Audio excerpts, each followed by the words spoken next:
There's one thing most business owners do that feels productive, but secretly holds them back more than anything else. I grew and sold my 8-figure consulting company and built several businesses, but I couldn't have reached 7 figures until I got rid of this one habit. I want to help you break free from it as well. Until you change it, you'll never move from amateur business owner to real CEO.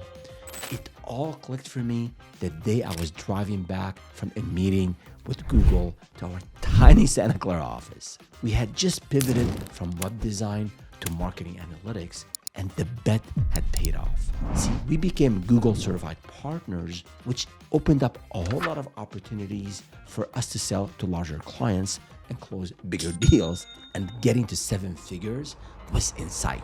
But behind the scenes, I was drowning in accounting.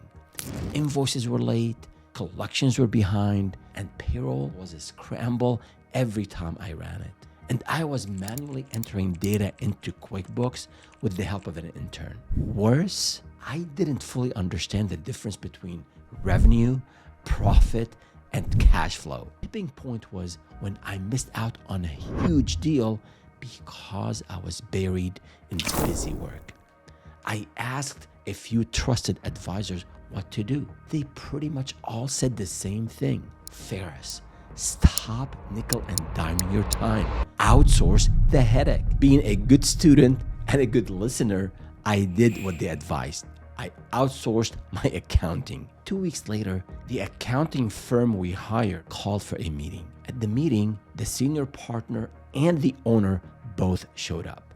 Not a good sign. They politely fired us.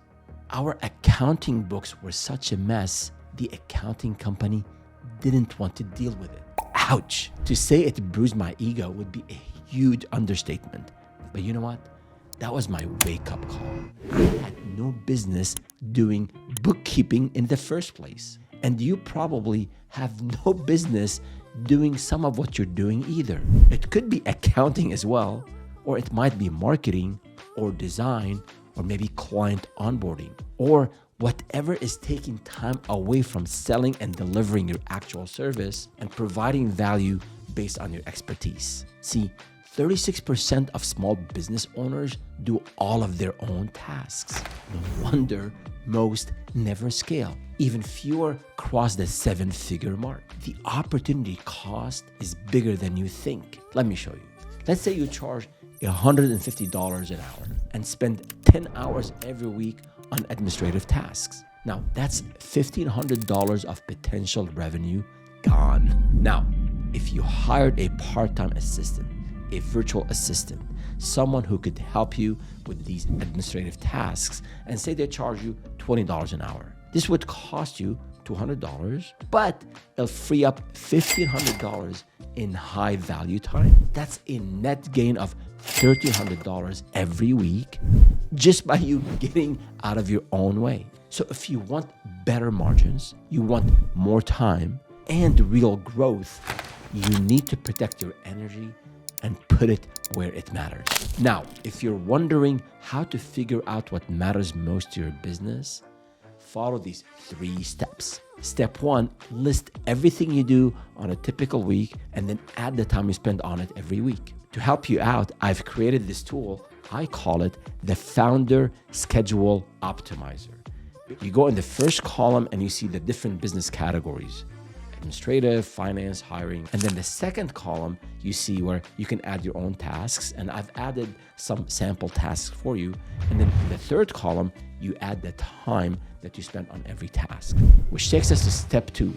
Categorize each task into one of the 4 categories. 1, things that you are good at and should be doing.